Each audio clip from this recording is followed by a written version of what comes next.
so much. So, welcome for the next hour to my world. It's messy, it's dirty, and it's making a difference. So, as we go through the presentation part of this, I'm going to talk a little bit about how invasive species impact biodiversity, actions that we take in the name of conservation against invasive species, justifications for those actions, the risks, the benefits, the costs. And while I'm talking, I want you to be thinking about a question that a colleague and a friend posed to me recently. And this question was, in the quest to prevent extinctions, do the benefits really outweigh the costs? If you were making the decisions, how would you make the decisions in these high-stakes race to prevent extinctions? So let's go to a little bit of history. Some of our most ardent and famous conservationists had a history of blood on their hands. John James Audubon, who inspired so many of us about birds, about conservation, he did a lot of killing in the course of his work. Aldo Leopold, author of Sand County Almanac, and one of the pioneers in wildlife management in his early years, he too killed wolves in order to promote deer populations for hunting. And it's not just historical. This goes on. We have what are called conservation-reliant species. These are species whose very survival as populations are dependent upon actions that we take as humans. So a couple quick examples are the black-capped vireo from Fort Hood, Texas, and the Kirtland's warbler from Michigan. These are two very small populations, highly endangered birds, who are at risk because of the brown-headed cowbird, a nest parasite. And so in the definition of a conservation-reliant species, it's a species that the threat is known. We know it's the parasitism from the brown-headed cowbird laying its egg in the nest of these little birds, and then the chicks out competing or downright killing the chicks of the host nest. We know the threat. We can control the threat, but we can't eliminate the threat. So we've got decades of removing brown-headed cowbirds from the environment to let these species thrive. So moving forward to another conservation-reliant species.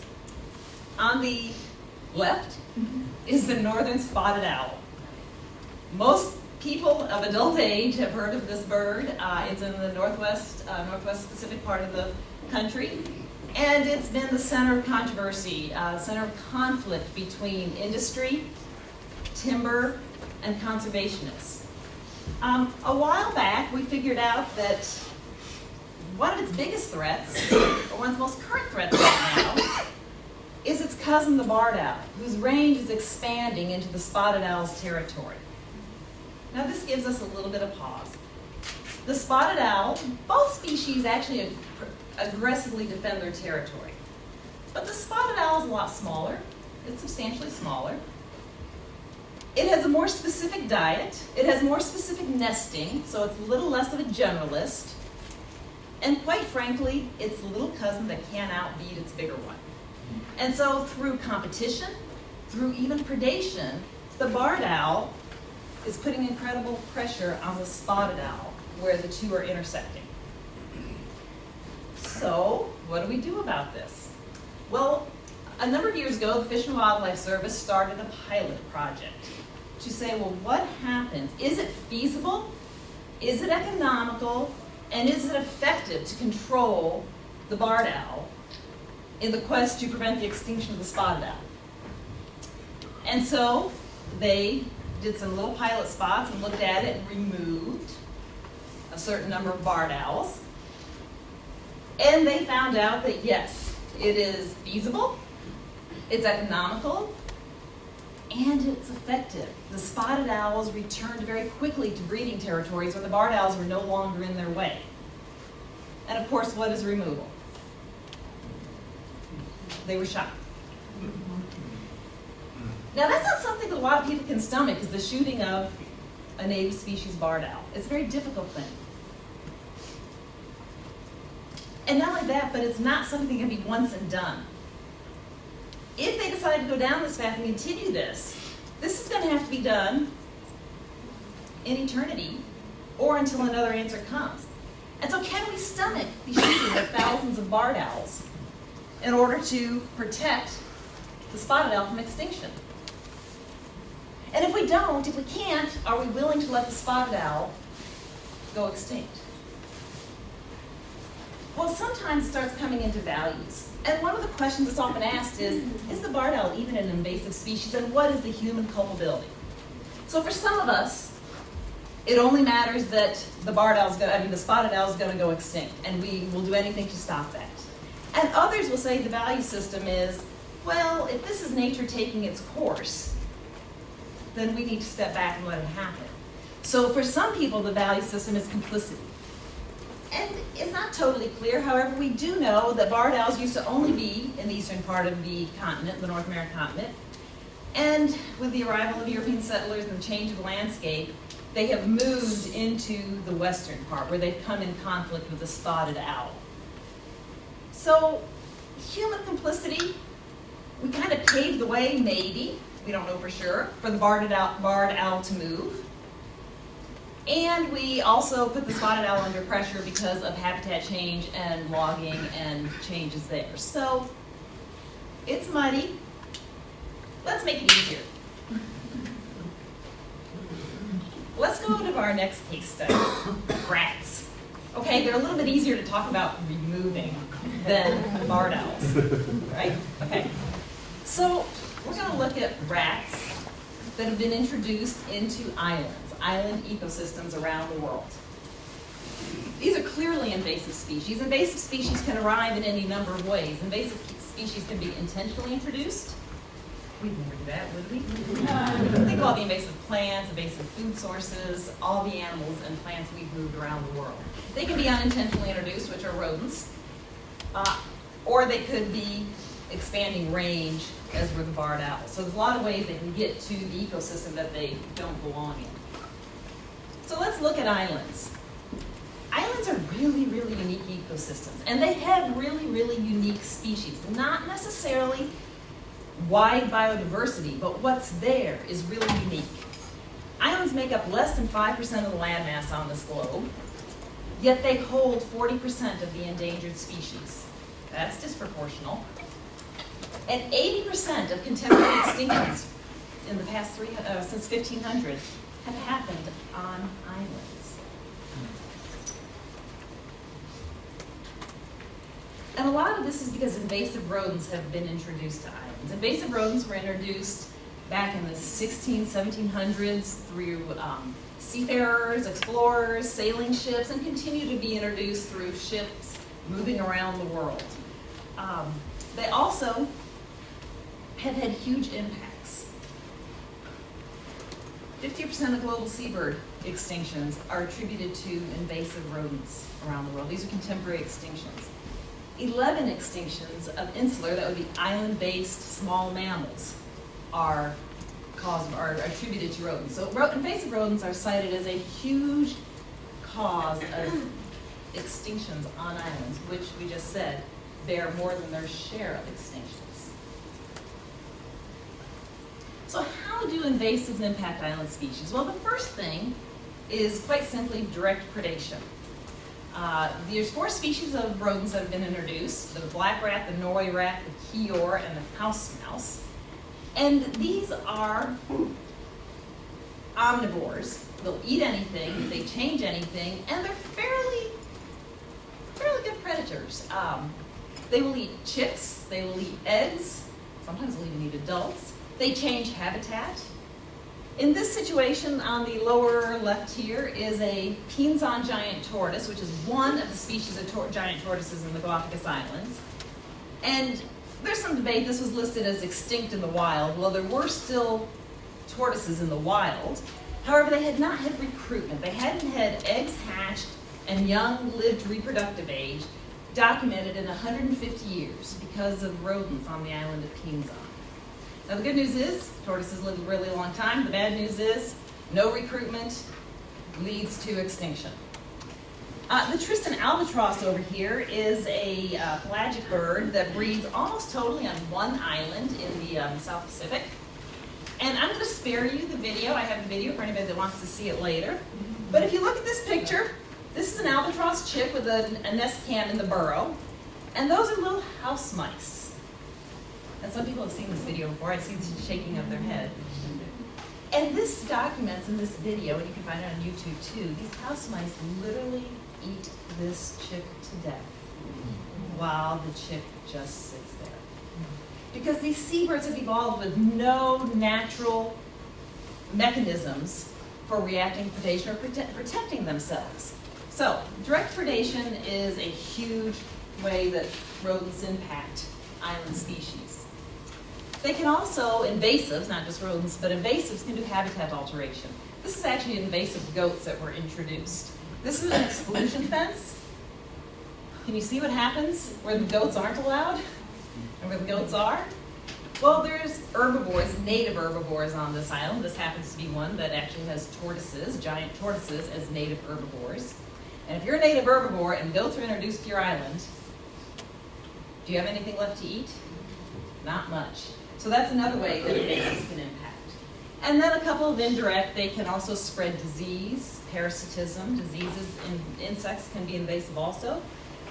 They can disrupt functional roles. So seabirds are the carrier or the movement of nutrients from the nutrient-rich sea to nutrient-poor islands. And if seabird numbers go down on those islands, every living thing on the island suffers because of the loss of nutrients. So the invasives then impact not just the seabirds that they're predating on, but they remove that functional role of nutrient transfer. So, we're going to look at invasive rodent eradication as a conservation tool. Now, to remove invasive rodents from islands, we're not going to go collect them all, gather them up in little containers, and release them someplace else. So we're going to be very upfront with our language. Removal of invasive rodents is really eradicating them, and it's killing them in the name of conservation. So this is these projects have been done for about 30 years. This is a database that you can find online, the database of island invasive species eradications. And these are these are eradications that have been attempted and or successful. It keeps track of them. In the past 30 years, over 500 islands have been successfully eradicated of rodents. Now, what does that mean? Think about that. These are often volcanic islands. Sometimes they're nice flat islands, but not often. Often remote. Often fairly inhospitable with places to get to. And you've got to find, somehow, every rat on that island and take care of it. Because if you don't give every rat, it's not going to have been useful. And so this database shows the various invasive species that have been eradicated, where they've been done. And you can see down here that there's quite a concentration down around New Zealand and Australia. And we have to give our recognize those groups because they've really led the way in many ways in this work. New Zealand is where the work started. They've got some of the best experts in the world at it, and they have done more of them than probably almost any group. New Zealand is, we think of Hawaii as the extinction capital of the world, but New Zealand's right up there due to introductions of invasives, etc. So you can go on this database and you can look and see what the invasive species was, whether the effort was successful, in progress, how it was done. You notice there's a recurrent theme of toxicant, toxicant, toxicant, toxicant. We're going to get to that. And you can just go through this to explore. So how do you do it? Well, remember that word toxicant. Almost all of these have been done with the spread of toxin, rodenticides, on the islands. And primarily a rodenticide known as brodifacoum. Brodifacoum in our language is a second generation anticoagulant rodenticide. Let me break that down for you. Second generation means that it's a newer and stronger version. So the first generation is warfarin, which many of y'all have heard of. Warfarin, there was warfarin resistance, there were other issues, and so they developed rotificum and many other second generation anticoagulant rodenticides. And these are incredibly powerful, effective pest management tools. Anticoagulant, it means when you eat them, you can't coagulate blood anymore. And so that's where it goes. And rodenticide, of course, means that it's focused on rodents. It is not, however, specific to rodents. All mammals, birds are susceptible to the anticoagulants. So the delivery method, there's three main delivery methods. One may be bait stations, where the bait is put in a station and they're put out on the island in very strategic, very systematic pattern, so that they're in every rodent's territory. Every rodent gets access to one. Hand broadcast is exactly what it sounds like. By far and away, the majority of the land mass that has been done in the past 30 years has been done with aerial broadcast, sometimes using the other two techniques to protect sensitive areas, etc. So here's aerial broadcast. It's a helicopter drop of a cereal grain bait containing the rodenticide. So when we do this is basically the equivalent of a nuclear strike of rotificum. A piece of rodent bait, rodenticide, in every rat's territory, long enough for every rat to get access to it, including ones that are just coming out of the nest or burrow. So that means it can't be down for just a day or two. It has to be down for a little longer, like weeks. And then the question comes, why are we doing this? Do the benefits outweigh the risks? Well, these are projects that I personally have been involved in, and I've only been involved in a tiny portion of 500 that have been done. So I'll let you think about this. This is, remember that Pinzon giant tortoise I showed you? 6 months after rodent eradication on that island, that is a hatchling tortoise coming out of the nest. We now documented many Pinzon tortoises, hatchlings. We haven't yet proven that they're going to grow to recruitment age or to reproductive age. That'll take a while, but good reason, because there's no more rodents on that island. Even more interesting to me are the land snails and the gecko. The gecko was on an island, and that gecko was only previously known from fossil records. When the rodents were gone, the population came up enough that it could be detected. The land snails were thought extinct. Again, when the rodents were gone, the population came up. So what's really dramatic to me, and what I want to point out here, is it's not only species we know about, but it's ones we don't know about. But you know you're not going to get away without the other half of the story. So what are the risks? Well, this is now Hawadex Island. It used to be called Rat Island up in Alaska. And you can maybe guess why the name's changed. But this is an example of an uncertain outcome that happened. So when they went into this project, and it was years in planning, they knew they had all their non-target species. Remember I said that rotificum is not species specific? Well, we have to look at all the potential non-targets and then do risk assessments and understand what is the risk. By timing it at the time that the eagles were thought were going to be gone from the island after the salmon run, they thought that the eagle population would be at minimal. They knew they'd probably maybe get one or two, but the whole population of eagles on the island was pretty small. And so part of this was an accepted risk.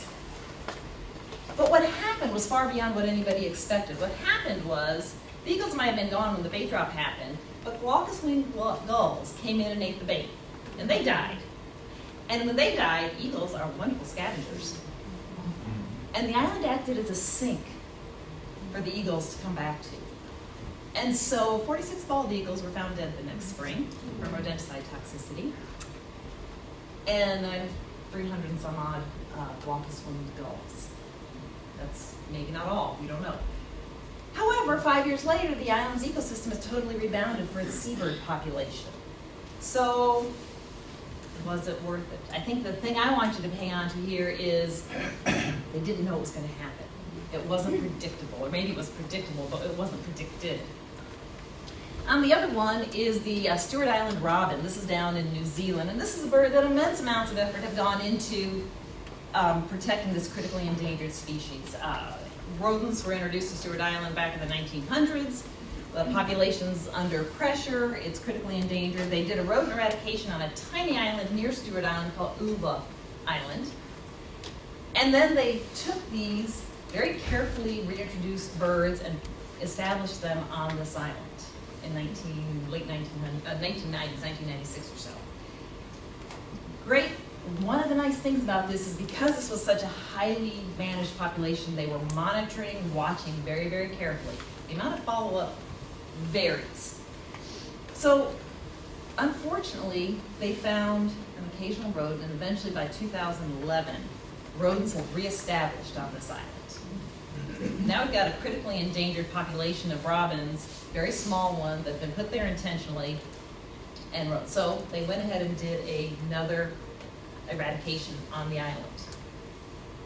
What happened was that this bird species that was so carefully managed, it took a 30% hit in the population because when bait came down, the invertebrates ate the bait, and it was done during breeding season, and the adult robins fed the invertebrate, the toxic invertebrates to the chicks. Again, the population's recovered. But these show you that there's some risks here.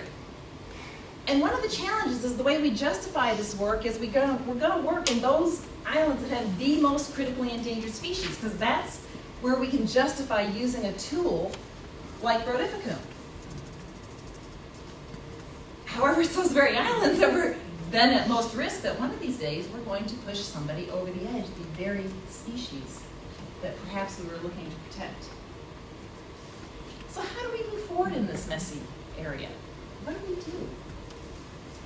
Well, I don't think there's a person involved in this work that wouldn't agree with me that we need new tools. We have got to stop bringing an axe to a job that requires the scalpel of a surgeon. And that's what we're doing. So we know we need new tools. We need target-specific toxicants. We need target-specific delivery systems. Perhaps other ways, like control of reproduction. If we can stop reproduction with genetically modified rats or with contraceptives, maybe we won't have to kill everything. We can just stop population breeding. We need new tools. Here's the challenge. The organizations doing this work, and those of you in academia will understand this difference, these are service organizations. Research is not their role, that's not their job, and they need the tools desperately. So they need partners that can come up with these tools to help them do the work. And we also need to know when, if we don't have new tools, because we are in a race against extinctions, a race against time, when is it right to move forward with the tools that we have, or the tool we have? We have other tools, but Rotificum's our workhorse.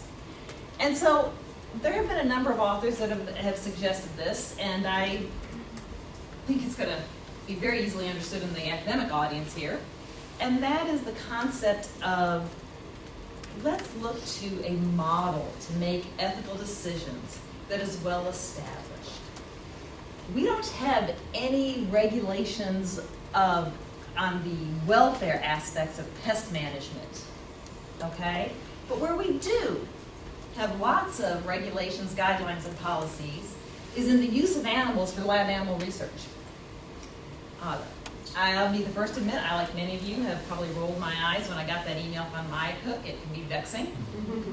But IACUC, the Institutional Animal Care and Use Committee, that governs our use of animals in research, is there for a really good reason, as we all recognize. And they prevent us from being the fox guarding the hen house. So before IACUC came on, 1966 or so, researchers would justify their own use of lab animals. That's what's happening now in this eradication work. And so maybe the concept of getting a system in place that will address the welfare issues, the ethical issues, externally, is worth considering. So one of the things that is asked is the purpose legitimate? So in rodent eradication on islands, our goal is not to kill large numbers of rodents. Our goal is to protect biodiversity. It's a subtle difference, and you may accuse me of semantics, but it's a big difference when you start talking, is the purpose legitimate? Do the benefits outweigh the harms? This is that cost-benefit issue, and we need to look at these. This is what iCook asks us every time we say that we want to use an animal in research. We need to ask that, and one of the questions is, have we appreciated, do we know, have we recognized all the potential harms?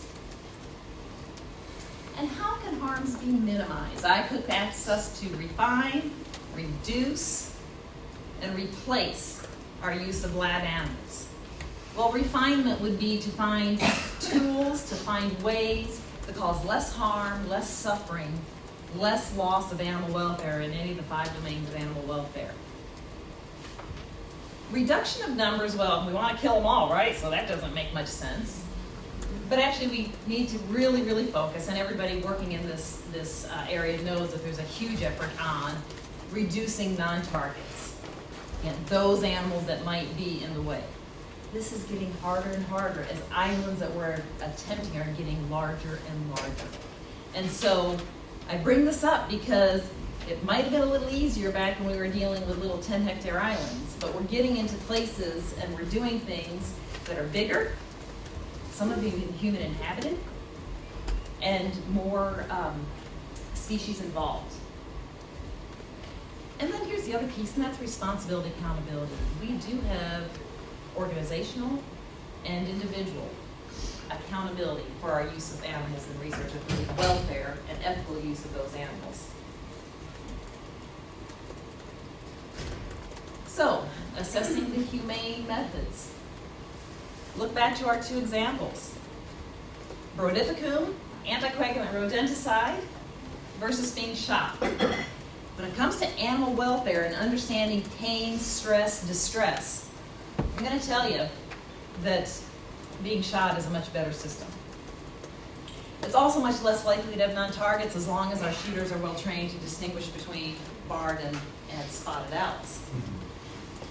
We need to minimize the unintended consequences. Again, an axe that's going after everything versus a shotgun. Or not a shotgun, I'm sorry, a sniper's rifle. But then we come to outcomes, because we're going to flip it now, because outcomes matter. Are we talking control, the barred owl, or eradication, the rats? One is going to go on forever, one is once and done. What's the risk of failure? If we do one of these projects and we fail, there's a very, very high price to animal welfare for no benefit.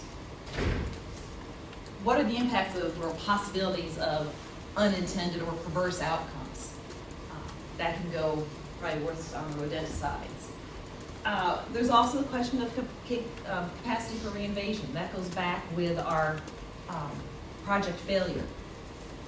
If the work's not going to truly have made a difference, is the animal welfare cost?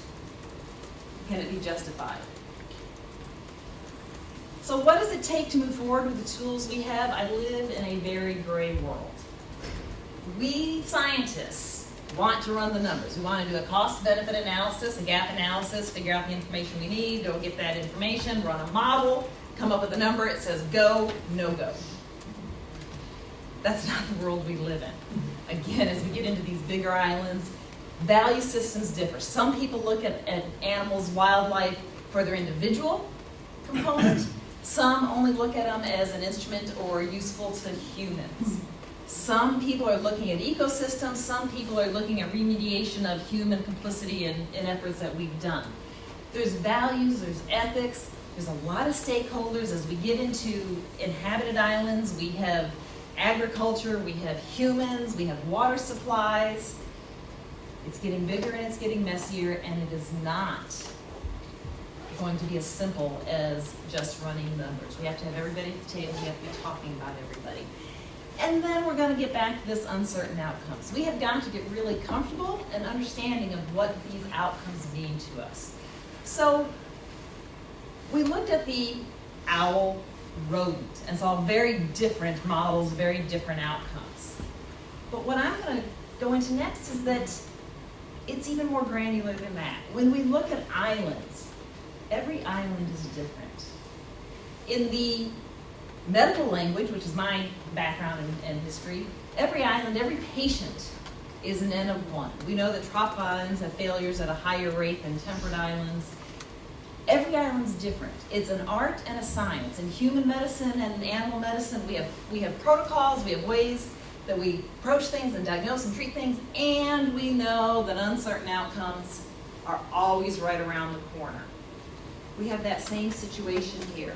So we have different patients that respond differently. If you think about the island as the patient, invasive rodents as the disease, eradication as the treatment, we can have a lot of different outcomes just like we do in the medical world. And so this is a space that we have to have transparency, discussion, what we in the medical world call informed decision-making, informed consent. We need to know that everybody has all the information and is making a decision from a clear understanding of what's happening. It's truly a wicked problem. We have a worldwide extinction crisis. Islands are bearing more than their share of it. Invasive species are a huge component of that, and we humans are complicit in that invasive species being there.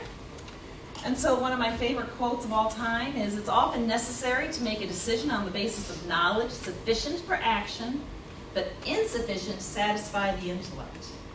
Well, we're one step beyond that. We're trying to decide, when do we have enough knowledge to make these decisions?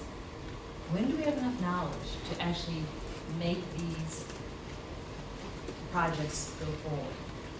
And I'll acknowledge and say that my hands are dirty and I'm proud of the work that we've done because we've made a difference.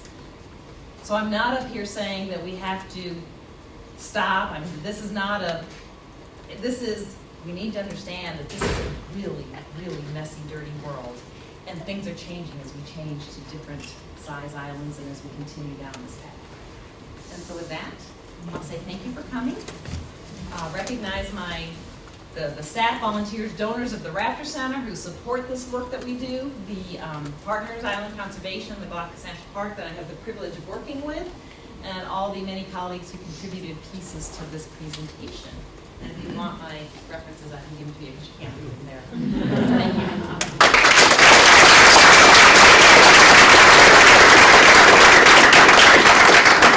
Happy to take any questions you have now.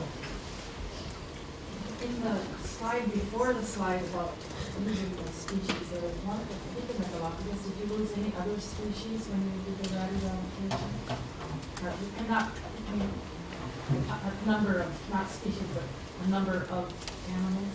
There are, yes, we had non-targets. You can't do one of these projects without having non-targets.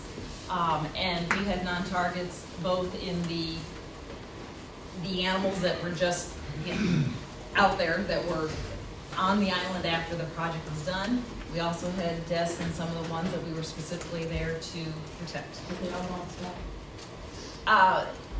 Depends on island. So this has been going on for 5 years, and so one island is relatively, the last island we did is just now still going through its monitoring surveillance.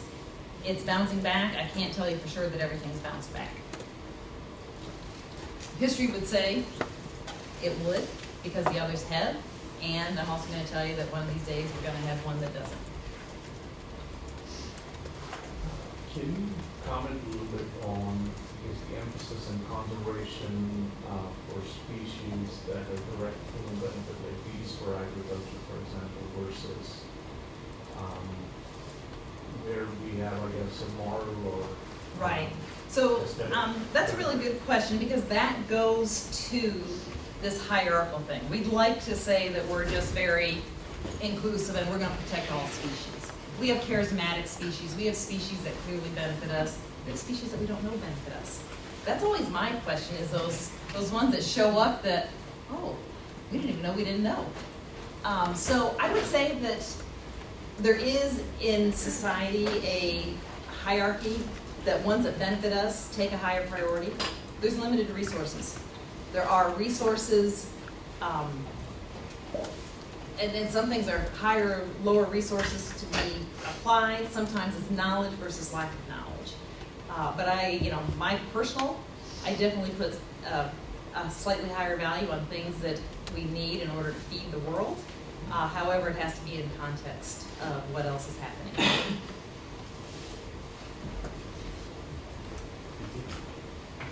Are there ways to, let's say when you're distributing these toxic chemicals like Predation, are there ways to disperse them in such a way that take advantage of the behavior of rodents or whatever you're trying to eliminate so that it targets them more?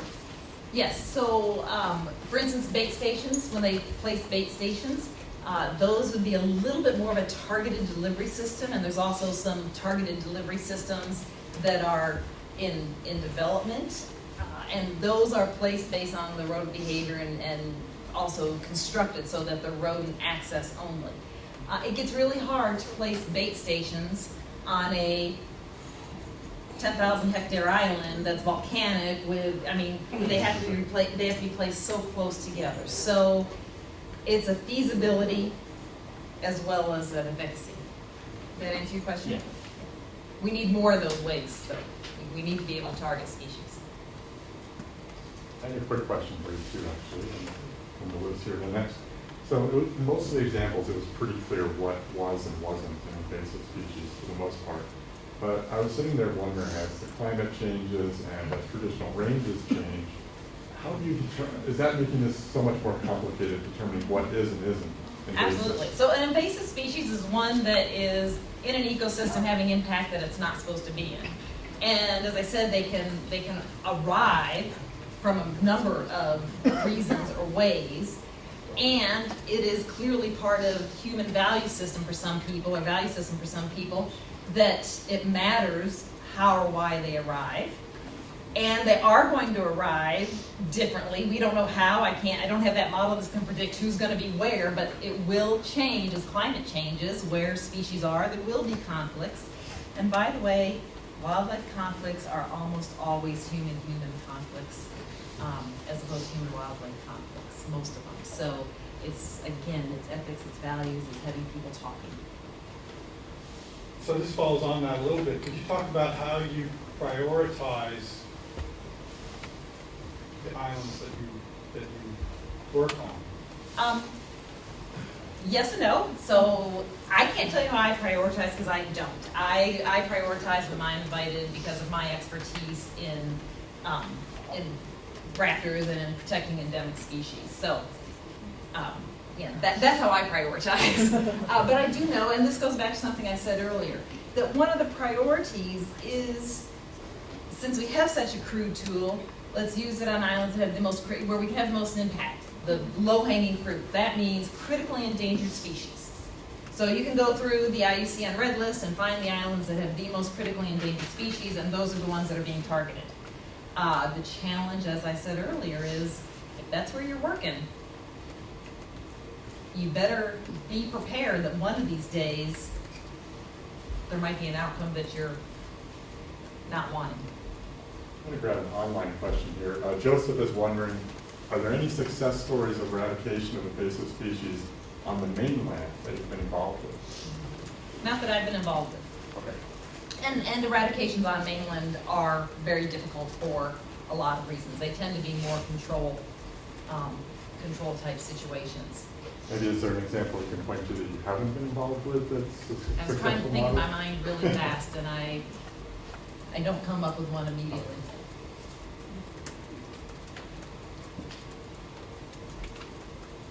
Here's a pretty mild form of this ethical dilemma. So one observation about many of the native prairies that have never been plowed in Minnesota are quite flat. But many of the abandoned agriculture fields are very bumpy from gophers. And the modern gopher apparently was not a prairie gopher. So anyway, here's the ethical dilemma that I face. It's much milder than anything you're talking about here. There's no extinctions. But when I restored a savanna from an agricultural flora to the native prairie flora, it had been all bumpy with gopher mounds, and I smoothed those all out with the bulldozer blade behind my tractor. Now then, when I restore the prairie, if eventually the prairie takes over, the gophers won't much come in. But before that, they'll be there. So if I leave the gophers, then I end up with a bumpy prairie. If I get rid of the gophers, I'll have a nice native sounding prairie that you can drive your car across. Now, so what to do? This was a big dilemma for me. It's kind of a mild thing. It's not like the extinction of a spotted owl. It's a nice flat prairie, and it's a realistic restored prairie. So Clarence, I'd go back to you and say, what's your purpose? What's your ultimate goal? And why? And can it be justified? It's the same set of questions. Yeah, so what I actually did was, although I'm opposed to unnecessary killing, I did hire a high school student to go in and trap the gophers. Now, so that was fairly safe. Mm-hmm. Nothing but gophers. Now then, what I feel bad about, well, first of all, I feel bad about killing those gophers. But I also feel bad that we really couldn't control the whole world of gophers. Before the prairie really became solid, more gophers came in. So I would have had to have a multi-year, well, maybe a decade-long thing. So now I feel bad that I killed those gophers and didn't actually keep the prairie flat. The animal welfare costs of failure. I want to know if the farm was in Minnesota, because we love gophers, right? You ever think of not killing them, but relocating them at least to some other part of the planet? I don't know that we have the ability to trap. And again, you have to get absolutely every rodent on an island. And the concept of trapping every rodent on an island is, I'm not sure it's feasible. I mean, if you look at these islands. But that would be an example of what we call replacing in the 3 R's for the minimizing harm, refine, reduce, replace. That would be a replacement strategy. I just don't know that it would at all be feasible except on the smallest of islands. Especially for the owls. Instead of the island, moving the owls. Well, the challenge with the owls is that the spotted owl has such very, very narrow food and habitat requirements. The barred owl is a generalist. So, yes, they have thought about that, but there's not a lot of places. The real hope was that the barred owls wouldn't like the spotted owls' houses. You know, oh, we don't like your neighborhood, we're not going to move in, but they actually did. So I had a question. One of your ethical guidelines was impact. How impactful will this action be? But when islands only comprise 5% of the land mass, to me that seems like a very little impact. And I know there's endangered species on those islands, but the numbers are very, very small compared to other possible projects where you have more individuals involved. I love that value system. So, really good question, Renee, and it shows where values differ. The islands are a place that we can have impact, and they have such unique biodiversity. They have endemic species that are not found anywhere else, and so we can prevent those from going extinct. Is this because of the value of wildlife? Is this because they're valuable to us for visiting those islands? I don't know. It's kind of like putting it up against, feeding starving children. I like both things, but one I can do. Actually, I can feed starving children too, but never mind. I have another question back here. So you mentioned a couple programs like capture, spay, neuter, and release. And I'm just trying to figure out, is that more of a way that people are trying to go towards so that they can't reproduce versus killing? So I didn't actually mention capture, spay, neuter, but that is a population control by ending reproduction. And so in the island world, the equivalent of that would be to find some system where you could deliver contraceptive to every animal that you want, the targeted animal, so that they would stop reproduction. Or what's far more likely is the use of perhaps genetically modified individuals that there's a system called daughterless mice. If that system, we use it for, we have vertebrates that we've done with daughterless systems, but genetically modify them so that the offspring have only sterile males or males that are going to carry on the trans gene. And of course, what that means is that you're creating either a sex lethal gene or a sex reversal gene. Does that answer your question? Is that happening more often? Is that That's something actually going towards? technology that's being looked at, but it's nowhere near, it's not in use at this time. But it's considered one that might be on the horizon.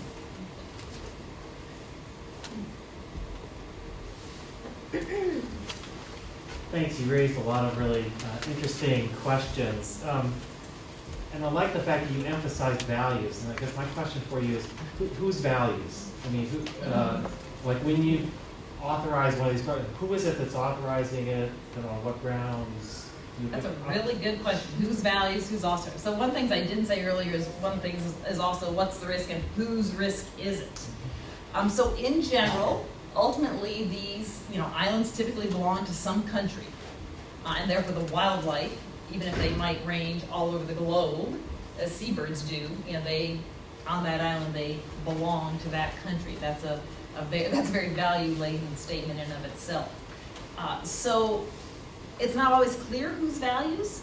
As you get islands, like when they were doing islands off the coast of California, as they were doing islands there that were close to mainland, there were a lot of just the stakeholders of the community that were watching this happen and seeing this happen. Ultimately, the decisions are made by the government of the country that is implementing the project in partnership with the service organization.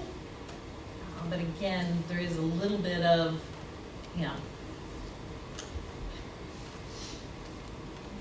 there's an accountability here for the ethical animal welfare part that's just totally not in the equation. Does that make sense? Any final questions from the audience? We do have time afterwards to mingle with our speaker too, if you want to ask anything else. Why did you get into this field of study?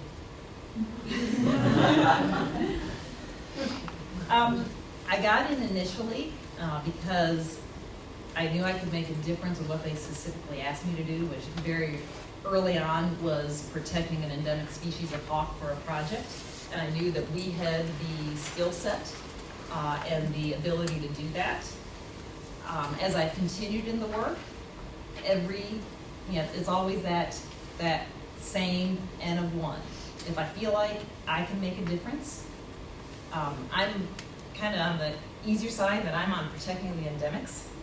So, while I partner with, and I would not clean my hands because in even partnering with them, I'm absolutely part of it. I often joke with my colleagues that they're killing and I'm protecting. But that doesn't clean my conscience. I'm in the middle of it. When you see species, and I should put them back up here, when you see species that are recovering, when you see the benefits, and when you know you can make a difference towards those benefits happening, it's incredibly affirming and rewarding to be able to do that kind of work. It's also why I talk in situations like this and have an independent voice that can say, we're doing it, but we need to do it better. We're in a race against time. Every time we look, it has to be looked at carefully, every time we consider it. We don't have the option of stepping out of the race and saying, oh, we'll figure this out later when we have this better. While we do that, things will go extinct. And so it's balancing that race against time. I'm pretty comfortable in a gray world and trying to be very careful about making sure all the right stakeholders are at the table to make decisions.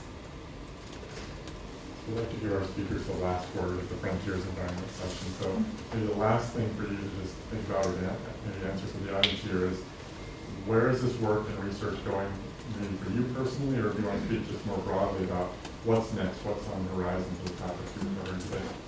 Wow, so obviously one of my calls to action is the need for increased research. Some of it's way out of mine area. I mean, like, you know, the genetically modified mouse, not my expertise. Where we're working is looking at treatment mechanisms and the impact of toxins on non-targets. So really understanding what that is, how we can mitigate better, what we can do differently, and also encouraging the partnerships and the work to get other tools. We need more tools in our toolbox. Rodent becomes an ugly tool. Please join me in thanking Julia for a fast.